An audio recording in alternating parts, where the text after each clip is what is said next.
जय हिंद दोस्तों, हिंदी विद आफरीन में आपका स्वागत है। हिंदी विद आफरीन में दोस्तों, इससे पहले वाली क्लास में हमने करे थे अलंकार, जिसमें हमने जाना था कि अलंकार क्या होते हैं, उसका अर्थ, उसकी परिभाषा तथा उसके भेद। उसके भेद में हमने जाना था कि इसके तीन भेद होते हैं, शब्दालंकार, अर्थालंकार और उभय अलंकार। और शब्दालंकार में भी हमने जाना था कि जो शब्दालंकार है इसको हम तीन तरह से देखते हैं, अनुप्रास अलंकार, यमक अलंकार और श्लेष अलंकार। तो आइए दोस्तों, आज हम शुरू करते हैं शब्दालंकार, और शब्दालंकार में हम शुरू करेंगे अनुप्रास अलंकार। तो आइए पहले अनुप्रास अलंकार को शुरू करने से पहले हम देख लेंगे ये शब्दालंकार है वे क्या होता है। हालांकि कल की क्लास में हमने एक बार उसको देख लिया था। तो देखिए, जो शब्द अलंकार है ये वह अलंकार होते हैं जिन अलंकार में जिन कविता में कवि शब्दों के माध्यम से चमत्कार उत्पन्न करता है या उसमें सौंदर्य लाता है, उसको सुसज्जित करता है, उसको सजाता है, तो उस अलंकार को हम बोलते हैं दोस्तों शब्द अलंकार। इसकी परिभाषा देखिए, जो अलंकार शब्दों के माध्यम से काव्य को अलंकृत करते हैं वह शब्द अलंकार कहलाते हैं। यानी कि जिन कविता में हम शब्दों के माध्यम से उसको अलंकृत करते हैं अलंकार को, तो उसी को हम बोलते हैं दोस्तों शब्द अलंकार। अब देखिए, ये जो शब्द अलंकार है उसका जो पहला अलंकार है वह है हमारा अनुप्रास अलंकार। अब देखिए, ये जो अनुप्रास अलंकार है वह क्या होता है। शब्द अलंकार में तो हमने जाना कि जब कवि कविता में शब्दों के माध्यम से चमत्कार उत्पन्न करेगा, शोभा लाएगा, सौंदर्य उत्पन्न करेगा, उसको अलंकृत करेगा, तो ऐसे अलंकार को दोस्तों हम बोलते हैं शब्द अलंकार। अब शब्द अलंकार में हम अनुप्रास अलंकार पढ़ रहे हैं, तो अनुप्रास अलंकार में हम क्या देखेंगे, शब्दों का ही अलंकरण देखेंगे या शब्दों से अलंकृत किया हुआ देखेंगे, शोभा उत्पन्न की हुई देखेंगे, चमत्कार देखेंगे। तो आइए पहले हम देख रहे हैं अनुप्रास अलंकार। अब देखिए, ये जो अनुप्रास अलंकार हैं ये क्या होते हैं। तो दोस्तों, अनुप्रास अलंकार वह अलंकार होते हैं जिन कविता में या जिन काव्य में हमें एक ही वर्ण की, शब्द नहीं एक ही वर्ण की आवृत्ति बार बार होती है, तो उसको हम बोलते हैं अनुप्रास अलंकार। क्या अनुप्रास अलंकार वह अलंकार जिनमें हमें एक ही वर्ण की बार बार आवृत्ति देखने को मिलती है, तो उसको हम बोलते हैं दोस्तों अनुप्रास अलंकार। देखिए, इसको एक उदाहरण के माध्यम से समझते हैं। पहला, रघुपति राघव राजा राम। अब यहाँ पर आप देखेंगे कि एक ही अलंकार, एक ही वर्ण, यानी रघुपति में रा, राघव में रा, राजा में रा, राम में रा। और इसमें अनुप्रास अलंकार जब हम समझ रहे हैं तो हम ये समझ रहे हैं कि जब भी हमें किसी काव्य में एक ही वर्ण की आवृत्ति दिखाई दे, तो यहाँ पर देखिए हमें एक ही वर्ण की आवृत्ति दिखाई दे रही है, रा रा रा रा। तो यहाँ पर कौन सा अलंकार हुआ, यहाँ पर हुआ हमारा अनुप्रास अलंकार। उसके बाद आते हैं दोस्तों, हम अपने अलग उदाहरण को देखते हैं। तरनी तनुजा तट तमाल तरुवर बहु छाए। अब आप इसको देखेंगे तो आप देखेंगे इसमें हमारा जो पहला वर्ण था, दूसरा ता, तीसरा ता, फिर ता, फिर ता। तो हम देख रहे हैं कि एक ही वर्ण ता ता ता ता की बार आवृत्ति हो रही है, और जहाँ पर एक ही वर्ण की बार आवृत्ति होती है वहां पर आता है हमारा अनुप्रास अलंकार। ये तो थी अनुप्रास अलंकार की परिभाषा जो हम ज्यादातर किताबों में पढ़ते हैं। और जो हमारी एनसीईआरटी की बुक है उसमें 9th क्लास के सिलेबस में जब हमें अलंकार दिए हैं तो अलंकार स्कूल में बच्चों को यहीं तक पढ़ाए जाते हैं, अनुप्रास अलंकार तक ही। पर जो अगर हम इसकी किसी कॉम्पिटिटिव एग्जाम की तैयारी कर रहे हैं तो वो इतनी आसान क्वेश्चन हमसे नहीं पूछता, वो थोड़ा डीप पूछता है। यानी जब हम अनुप्रास अलंकार को पढ़ेंगे तो थोड़ा उसको हम अच्छे से पढ़ेंगे, ताकि जब भी इसमें से क्वेश्चन पूछे जाए, कोई भी क्वेश्चन एग्जाम में आए, तो उसको हम करने में ज्यादा समर्थ हों। तो देखिए, अनुप्रास अलंकार को हम डिटेल में पढ़ेंगे। ये तो हुआ अनुप्रास अलंकार की परिभाषा तथा अनुप्रास अलंकार के उदाहरण। अब आइए जानते हैं ये जो अनुप्रास अलंकार है इसको और डिटेल में पढ़ने के लिए हम किस तरह से पढ़ेंगे। तो देखिए, ये जो अनुप्रास अलंकार है इसको हम 5 तरह से पढ़ते हैं। इसके जो भेद हैं, शब्द अलंकार का भेद, अनुप्रास अलंकार, और अनुप्रास अलंकार के भी 5 भेद हैं। तो देखिए, ये जो पहला है हमारा छेका अनुप्रास, दूसरा वृत्यानुप्रास, तीसरा श्रुतिनुप्रास, चौथा अंत्यानुप्रास, और 5वां है हमारा लाटानुप्रास। अब देखिए, इसमें जो ये पहला दे रखा है हमें छेका अनुप्रास, ये क्या होता है। तो देखिए दोस्तों, हम ये तो जानते हैं कि एक वर्ण की आवृत्ति होगी तो वो होगा हमारा अनुप्रास अलंकार। अब अनुप्रास अलंकार में छेका अनुप्रास अलंकार कौन सा होगा, तो उसको जानने के लिए समझिए कि ये छेका अनुप्रास है। इसमें जब भी हमें कोई काव्य दिखाई देगा तो उसमें हमें एक वर्ण की एक बार आवृत्ति दिखाई देगी। क्या?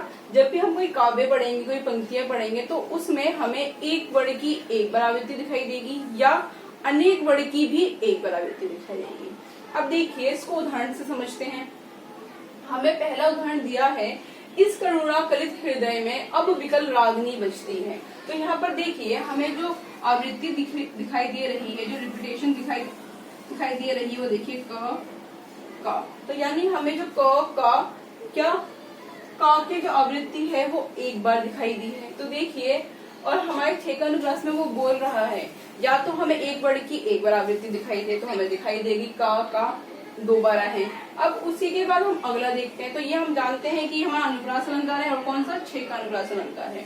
उसके बाद बगे मिथिल में भ्रमर भरे अजब अनुराग। तो आप यहाँ पर देखिए कौन सी वर्ण की आवृत्ति हुई है, कौन सा वर्ण बार बार आया है। तो हमें यहाँ पर बा दिखाई देता है, फिर हमें भा दिखाई देता है, फिर हमें और आ दिखाई देता है। यानी ये जो बा वर्ण है, इसकी आवृत्ति कितनी बार हुई है? एक बार हुई है। इसी तरह से ये जो भा है, इसकी आवृत्ति कितनी बार हुई है? इसकी भी एक बार हुई है। भा आया, उसकी आवृत्ति एक बार हुई। फिर हम देखते हैं अ है, और आ की भी आवृत्ति क्या हुई है? एक बार हुई है। पहले में एक वर्ण था और आवृत्ति भी एक बार थी। दूसरे में एक वर्ण है और आवृत्ति भी, दूसरे में अनेक वर्ण है और आवृत्ति भी एक बार है। तो इसका जो हम ठेका अनुप्रास पढ़ते हैं, तो हम ये पढ़ते हैं इसमें कि जब भी हम कुछ पंक्तियां देखते हैं तो उसमें या तो एक वर्ण की एक बार आवृत्ति होती है, या ऐसी पंक्तियां भी होती हैं जिनमें एक से अधिक वर्ण की एक एक बार आवृत्ति होती है। यहाँ पर देखिए, बा अलग है, भा अलग है, आ अलग है, मतलब अनेक वर्ण है पर आवृत्ति क्या है? एक एक बार है। तो वह होता है हमारा ठेका अनुप्रास। उसके बाद आते हैं दोस्तों हम वृत्तीय अनुप्रास। अब देखिए, वृत्तीय अनुप्रास क्या होता है? वृत्तीय अनुप्रास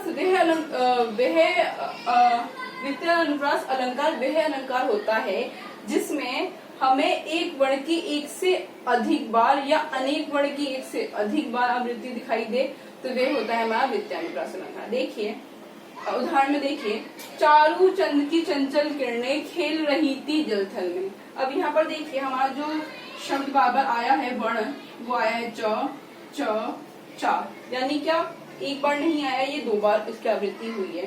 दूसरा देखिए, हमें दिखाई देता है ला की भी हमें एक बार आवृत्ति दिखाई देती है। तो ये हुआ हमारा वृत्तीय अनुप्रास अलंकार। फिर दूसरा देखिए, मुदित महीपति मंदिर आए। यहाँ पर हम देखते हैं म सेवक सुमन बुलाए सा। अब हमने यहाँ पर देखा कि यहाँ पर एक वर्ण की एक से अधिक बार आवृत्ति हुई है, या अनेक दूसरे वर्ण की भी एक या एक से अधिक बार आवृत्ति हुई है। पहले में हमें एक से अधिक दिखाई दे रहा है, दूसरे में हमें एक ही बार दिखाई दे रहा है। दूसरे उदाहरण में भी ऐसा ही है, हमें एक वर्ण की एक से अधिक बार आवृत्ति दिखाई दे रही है। तो ये यही कहता है कि यदि हमें वृत्तीय अनुप्रास में ऐसे काव्य में जब हमें एक वर्ण की एक से अधिक बार आवृत्ति दिखाई दे या अनेक वर्ण की भी एक से अधिक बार आवृत्ति दिखाई दे क्रमानुसार, तो उसको हम बोलते हैं वृत्तीय अनुप्रास अलंकार। अब देखिए, यहाँ पर हमने जो जिन भी वर्ण को रेखांकित किया है, अंडरलाइन किया है, वो वर्ण हमारे शुरू के ही थे। अब पर जो पीछे वाला हमने देखा जल थल, उसमें हमने ला और ला को रेखांकित करा है, अंडरलाइन करा है। तो देखिए, उसमें ये पीछे वाले वर्ण हैं। तो आपको इस तरह से ही पहचान करनी है। ऐसा ना हो कि आप एक बार तो आप ये देखें कि आगे और पीछे वाले वर्ण की पहचान कर लें। जैसे यहाँ पर अगर जा दिया होता और यहाँ पर पीछे जा दिया होता तो उसको हम नहीं लिखते। जा या तो पहले आना चाहिए था या जा बाद में आना चाहिए था। इस तरह से देखिए, अगर यहाँ पर एक ला पहले होता और एक ला बाद में होता तो वे अनुप्रास अलंकार में नहीं आता। क्या? उसके समान या तो पहले आना चाहिए या फिर बाद शब्द के बाद में आना चाहिए। तो ये हमारे शब्द के दोनों बाद में क्रमानुसार आ रहे हैं, जल थल बाद वाले वर्ण में आ रहे हैं। तो ये हुआ हमारा वृत्तीय अनुप्रास। ठेका अनुप्रास में एक वर्ण की एक बार आवृत्ति या अनेक वर्ण की भी एक बार, कितने भी वर्ण आ जाए पर आवृत्ति एक एक बार ही होनी चाहिए। वृत्तीय अनुप्रास में कितने भी वर्ण आए पर उनकी जो आवृत्ति एक से अनेक बार होनी चाहिए। जैसे चा की आवृत्ति एक से ज्यादा हुई है, ला की एक ही हुई है, माँ की एक से अधिक बार हुई है और सा की भी एक बार ही हुई है, पर हमें ऐसे और भी उदाहरण देखने को मिल जाते हैं जिनमें एक से अधिक बार आवृत्ति होती है। जैसे हमारा ये दे रखा है रघुपति राघव राजा राम, एक से अनेक बार आवृत्ति हुई है तो हमारा वित्त अनुप्रास में आएगा। इसी तरह से तलली तनुजा तट तमाल तरुबर बहु छाए, तो यहाँ पर आप देखेंगे ता की आवृत्ति कितनी बार हुई है, एक से अनेक बार हुई है, एक से अधिक बार हुई है, तो वह आएगा हमारा वृत्तानुप्रास अलंकार में। उसके बाद ये 6 का अनुप्रास वृत्तानुप्रास हो गया हमारा। अगला हम देखते हैं श्रुत्यानुप्रास अलंकार। अब ये अलंकार देखिए जरा, तुलसीदास सिद्धि निशीदन देखत तुम्हार निठुराई। अब यहाँ पर देखिए हमें कोई सा भी वर्ण किसी भी वर्ण हमें उसकी आवृत्ति दिखाई नहीं देती, यानी कोई भी वर्ण हमें रिपीट नहीं दिखाई दे रहा है, तब हम उसको कैसे समझें कि ये कौन सा अलंकार है। और ऐसे ही उदाहरण में जो बच्चा है वो फंसता है। तो देखिए इसमें हमें जो श्रुत्यानुप्रास अलंकार होता है उसमें हमें देखना होता है जो वे अलंकार है उसमें जो वर्ण है वो लगातार कहाँ से उच्चारित हो रहा है, यानी जो ये श्रुत्यानुप्रास अलंकार होता है उस अलंकार में हमारे मुख का जो एक उच्चारण स्थान होता है, यदि वहां से ही वर्ण अनेक बार क्रमानुसार उच्चारित हो रहे हैं। जब मैंने आपको इससे पहले व्यंजन करवाए थे और व्यंजन में मैंने आपको करवाए थे कबर चबक टबक तबर पबर, उसमें मैंने आपको बताया था कि कबर का स्थान क्या है, चबक का स्थान क्या है, तबर का क्या है, पबर का क्या है, और उसमें बताया था कि किस तरह से हम पढ़ते हैं कंठे तालवे मूर्धन्य दंतस्य और ओष्ठ्य। तो वो थे हमारे उच्चारण के स्थान कि दंते तालवे मूर्धन्य दंतस्य और ओष्ठ्य। तो यही वो बोलता है श्रुत्यानुप्रास अलंकार में कि यदि हमें किसी कविता में किसी पंक्ति में एक ही हमारे मुख के उच्चारण स्थान से सारे शब्द दिखाई दे, सारे वर्ण दिखाई दे, तो वह आता है हमारा श्रुत्यानुप्रास अलंकार। अब देखिए तुलसीदास सिद्धि निशीदिन देखत दात तुम्हार ता और निठुराई ना। हम जानते हैं ता हमारा कौन सा है, हमारा ये आता है दंत से स्थान पे या उच्चारण स्थान पे आता है। देखिए बोल के ही देखिए अब तो हमारा जो ऊपर वाला दांत का हिस्सा है उसके पीछे वाले भाग में हमारी जीवा जाके लगती है। बोल के देखिए ता सा ना, ये जो सा है हमारे 3 सा होते हैं, उसमें ये वाला जो सा होता है ये है तो हमारा ये जो सा है ये तो है तो हमारा ऊष्म व्यंजन, पर ये आता किसमें है, हमारे ऊष्म व्यंजन में आता है, ये हमारे दंतस्य व्यंजन में ये आता है सा। फिर निशीदिन में देखिए ना पीछे दांत के ऊपर हमारी जीवा लगते हैं ना, देखत द फिर त फिर ना, यानी ये जो इसके जो पहले वर्ण है ये सारे क्या हमारे मुख के एक ही स्थान से बोले जा रहे हैं, दंतस्य स्थान से ही बोले जा रहे हैं, इसलिए ये है हमारा श्रुत्यानुप्रास अलंकार। तो जब भी आप ऐसे उदाहरण देखें तो आप एक बार देख लीजिएगा, या तो आपको वर्ण की आवृत्ति दिखाई दे रही है या जब भी आप उसको बोल रहे हैं तो उसका उच्चारण स्थान कौन सा है, ओष्ठ्य है, दंतस्य है, मूर्धन्य है, कंठे है, तालवे है। अगर उसको सारे वर्णों की आवृत्ति उसी एक उच्चारण स्थान से हो रही है तो वह कहलाता है हमारा श्रुत्यानुप्रास अलंकार। तो ये था हमारा श्रुत्यानुप्रास अलंकार जिसमें हमें वर्ण की आवृत्ति तो नहीं दिखाई देती, पर हमें जो वर्ण दिए होते हैं उनकी जो आवृत्ति है वो एक ही स्थान से दिखाई देती है, तो वह आता है हमारा दोस्तों श्रुत्यानुप्रास अलंकार में। उसके बाद आते हैं दोस्तों हम अंत्यानुप्रास अलंकार पे। अब देखिए अंत्यानुप्रास अलंकार क्या होता है, तो देखिए जब भी हमें किसी पंक्ति में उसका जो अंतिम वर्ण है और जो अंतिम स्वर है उसकी आवृत्ति समान दिखाई दे तो वे आता है हमारा वृत्तानुप्रास अलंकार में। इसको आसान शब्दों में आप ऐसे बोल सकते हैं कि हमें उसमें तुक दिखाई दे, अगर हमें उसमें तुक दिखाई दे रहा है तो वे आता है हमारा अंत्यानुप्रास अलंकार में, जिसमें हम अंतिम वर्ण को या तो हम अंतिम वर्ण की आवृत्ति देखते हैं या हम अंतिम स्वर की आवृत्ति देखते हैं, हमें समान दिखाई देती है तो वह कहलाता है हमारा अंत्यानुप्रास अलंकार। अब देखिए इसमें जे हनुमान ज्ञान गुण सागर जे कपीश तिहु लोक उजागर। अब यहाँ पर देखिए हमें अंतिम वर्ण में हमें क्या दिखाई दे रहा है, रा और रा, यानी हमें लगातार वर्ण की आवृत्ति नहीं दिखाई दे रही, बल्कि जो हमें पंक्ति दी गई है उस पंक्ति का जो अंतिम वर्ण है वे हमें समान दिखाई दे रहा है या हमें स्वर समान दिखाई दे तो वे आता है हमारा अंत्यानुप्रास अलंकार में। अगला देखिए इसका उदाहरण, लगा दी किसने आकर आग, कहाँ था तू संशय के नाग। अंतिम जो हमें वर्ण दिखाई दे रहा है वो दिखाई दे रहा है गा और गा, यानी हमें जो पंक्तियां दे रखी हैं उन पंक्तियों के जो अंतिम वर्ण हैं वे क्या है, समान। जय हनुमान ज्ञान गुण सागर रा समान है, जय कबीर सिंह लोक उजागर रा, हमें दोनों में रा दिखाई दे रहा है अंतिम वर्ण में।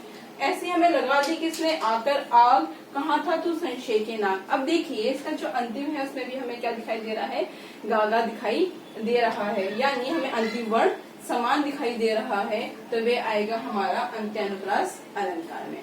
उसके बाद आते हैं दोस्तों हम लाटानुप्रास अलंकार। अब देखिए जो लाटानुप्रास अलंकार है ये क्या होता है, ये लाटानुप्रास अलंकार है वह अलंकार होते हैं जिसमें हमें कविता में या पंक्तियों में समान शब्द दिखाई देते हैं या वाक्यांश हमें पूरे समान दिखाई देते हैं, पर जो उसका अर्थ होता है उसमें अंतर होता है।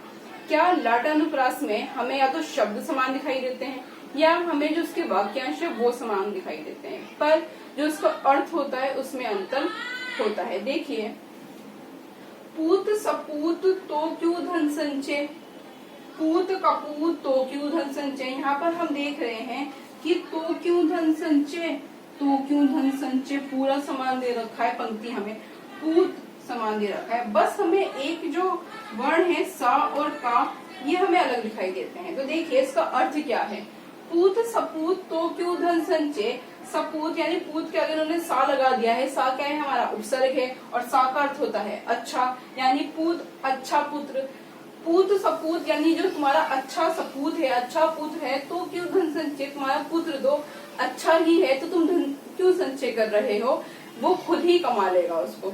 दूसरे में बोलता है पूत कपूत। अब देखिए यहाँ पर भी हमें पूत दे रखा है, उसके आगे का लगा रखा है कपूत, और का अर्थ होता है बुरा, यानी बुरा पुत्र। यदि जो तुम्हारा पुत्र है वो बुरा है तो क्यों धन संचय, तुम्हारा पुत्र है वो तो बुरा है तो तुम कितना भी धन संचय करोगे, कितना भी धन इकट्ठा करोगे, जोड़ के रखोगे, तुम्हारा जो खराब पुत्र है, बेकार पुत्र है, वो क्या करेगा, उस धन को नष्ट कर देगा।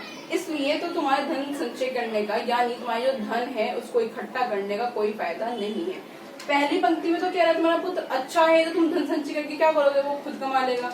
दूसरी पंक्ति में वे कहता है कि जो तुम्हारा पुत्र है वे खराब है और तुम कितना भी धन संचय करोगे तो वो क्या कर देगा, बर्बाद कर देगा। यानी हमें पंक्तियां तो समान दिखाई दे रही हैं, पर जो उनका अर्थ है उसमें अंतर है, तो इसलिए वे आएगा हमारा लाटानुप्रास अलंकार में। उसके बाद आते हैं हम पूत कपूत पे, और उसके बाद आते हैं हम अगले उदाहरण पे। तो देखिए, तेग बहादुर हाँ वे ही थे गुरु, पदवी के पात्र समर्थ। दूसरे में वही दे रखा है, सेम हमें पंक्तियां दी हुई हैं। तेग बहादुर हाँ वे ही थे गुरु, पदवी थी जिनके अर्थ। अब देखिए पहली पंक्ति में वे बोलता है तेग बहादुर वे ही है गुरु पदवी के पास समर्थ, यानी जो तेग बहादुर जी हैं वही जो गुरु की पदवी है सिर्फ उसके योग्य, उसके समर्थ वही पात्र हैं, उनके अलावा कोई नहीं। गुरु पदवी पे सिर्फ वही होने चाहिए, वही योग्य के पात्र हैं, वही उसके समर्थ है, उसी के लिए समर्थ है। दूसरी पंक्ति में कहता है तेग बहादुर हाँ वे ही थे गुरु थी जिनके अर्थ। वह कह रहे हैं जो गुरु पदवी है उसका अर्थ ही क्या है, तेग बहादुर। दूसरे में तो उन्हीं को बता दे रहा है, जबकि पहली पंक्ति में वो क्या बता रहा है कि जो गुरु पदवी है उसके लिए कौन सबसे योग्य कौन है, गुरु तेग बहादुर है। हमें पंक्तियां तो समान दिखाई दे रही है पर उनके अर्थ में हमें अंतर दिखाई दे रहा है। तो दोस्तों इस तरह से आज हमने देखा अलंकार, और अलंकार में हम जाने शब्द अलंकार और अनुप्रास अलंकार। एक बार इसको रिकॉल कर लेते हैं कि इसमें अभी तक हमने क्या क्या पढ़ा। तो देखिए सबसे पहले हमने पढ़ा अलंकार, हम कल पढ़ चुके थे, उसके बाद आज हमने जाना शब्द अलंकार। शब्द अलंकार वह अलंकार जिन कविताओं में, जिन पंक्तियों में हमें शब्दों के द्वारा चमत्कार, शोभा, सौंदर्य दिखाई देता है उसको हम बोलते हैं शब्द अलंकार। शब्द अलंकार में हमने पहला करा अनुप्रास अलंकार। अनुप्रास अलंकार में हमने जाना कि जब भी हमें कुछ पंक्तियों में, जब भी कविताओं में हमें एक ही वर्ण, शब्द नहीं एक ही वर्ण की आवृत्ति बार बार दिखाई देती है तो वे आता है हमारा अनुप्रास अलंकार में। जिसमें हमने देखा पहले में रा की आवृत्ति बार बार हुई है, दूसरे में ता की आवृत्ति बार बार हुई है, तो ये कौन सा अलंकार हुआ, अनुप्रास अलंकार। उसके बाद इसके हमने 5 भेद देखे, जिसमें हमने पहला भेद देखा छेकानुप्रास। इस अलंकार में यदि एक वर्ण की एक बार आवृत्ति हो रही है या अनेक वर्ण की भी एक बार आवृत्ति हो रही है तो वे आता है हमारा छेकानुप्रास अलंकार में। जिसमें हमने का की एक बार आवृत्ति देखी थी और हमने बा की भी एक, भा की भी एक और आ की भी एक बार आवृत्ति देखी थी। जबकि जो वृत्तानुप्रास अलंकार होता है, इस अलंकार में एक वर्ण की एक से अधिक बार आवृत्ति होती है या अनेक वर्ण की भी एक से अधिक बार आवृत्ति होती है। जैसे चाचा की हुई है, मामा की हुई है, यहाँ पर रा की और ताता की, ये सारे किसके उदाहरण है? प्रत्यनुप्रास अलंकार के उदाहरण है। उसके बाद हम देखते हैं शुद्धानुप्रास अलंकार। इसमें हमने जाना कि यहाँ पर वर्ण की आवृत्ति तो बार बार नहीं हो रही है, पर पंक्ति में जो हम शब्द बोल रहे हैं, जो वर्ण बोल रहे हैं, उनका जो उच्चारण स्थान है हमारे मुख का, जिसको हमने 5 भागों में बांटा था, वो हम पढ़ चुके हैं। उनमें से किसी विशेष एक ही स्थान से सारे वर्णों की आवृत्ति हो रही है, तो वे आता है हमारा शुद्धानुप्रास अलंकार में। उसके बाद हमने देखा अंतानुप्रास अलंकार। इसमें हमने देखा कि हमें जो अंतिम वर्ण है या अंतिम स्वर है वे हमें समान दिखाई देता है, या उसमें हमें तुक दिखाई देता है, तो वे आता है हमारा अंत्यानुप्रास अलंकार में। इसमें हमने देखा कि रा की आवृत्ति हुई है अंतिम पंक्ति के अंतिम वर्ण में। यहाँ पर हम देख रहे हैं पंक्ति के अंतिम शब्द में, अंतिम शब्द के अंतिम वर्ण में, यहाँ पर भी हमने देखा अंतिम शब्द के अंतिम वर्ण में समान आवृत्ति हुई है, समान वर्ण की, तो ये आता है हमारा अंत्यानुप्रास अलंकार में।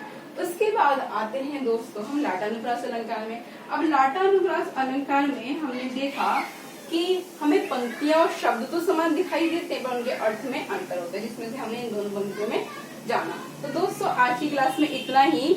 हाँ, एक चीज मुझे और बतानी थी दोस्तों, जब मैंने कल आपको अलंकार करवाए थे, और अलंकार में जब मैंने आपको तीनों के भेद करवाए थे अलंकार के, अर्थ अलंकार, शब्द अलंकार, अर्थ अलंकार, उभय अलंकार, तो उभय अलंकार में मैंने आपको जो उसका भेद था, एक अलंकार लिखवाया था संसृष्टि अलंकार। उस अलंकार में मैंने सा पे मात्रा लगा दी थी गलती से, तो वो सा पे जो मात्रा है वो सुसृष्टि नहीं आके क्या आएगा? संसृष्टि आएगा। ये थी कल की क्लास की बात। इससे पहले वाली क्लास में जब हमने वाक्य भेद करे थे, तो उसमें जब हमने अर्थ के आधार पर वाक्य भेद करे थे, तो उसमें मैंने एक वाक्य लिखा था, मैं दूध पीता हूँ या मैं दूध नहीं पीता हूँ। तो वहां पर मैंने पीता में छोटी ई की मात्रा लगा दी थी, जबकि वहां पर छोटी ई की मात्रा ना आके वहां पर आएगी बड़ी ई की मात्रा। तो एक बार आप उसको देख लीजिएगा, गलतीवश मैंने वहां पर इस तरह से उसको कर दिया था। कल वाले में इसमें ऊ की मात्रा नहीं आएगा, इसमें छोटी ई की मात्रा। तो ये दो गलतियां किसी कारणवश हो गई थी, तो आप इसको एक बार देख लीजिएगा। तो आज की क्लास में दोस्तों इतना ही। हमने अलंकार करे और अनुप्रास करे। मैं उम्मीद करती हूँ कि आपको अलंकार समझ में आया होगा, शब्द अलंकार समझ में आया होगा, शब्द अलंकार में अनुप्रास अलंकार तथा उसके भेद समझ में आए होंगे। तो दोस्तों अगर आपको ये वीडियोस पसंद आ रही हैं, तो इन वीडियोस को लाइक और शेयर जरूर करिए, इसको सब्सक्राइब जरूर करिए, ताकि ज्यादा से ज्यादा लोग इसका लाभ उठा पाएं और अपनी हिंदी को बेहतर कर पाएं। बहुत बहुत शुक्रिया दोस्तों।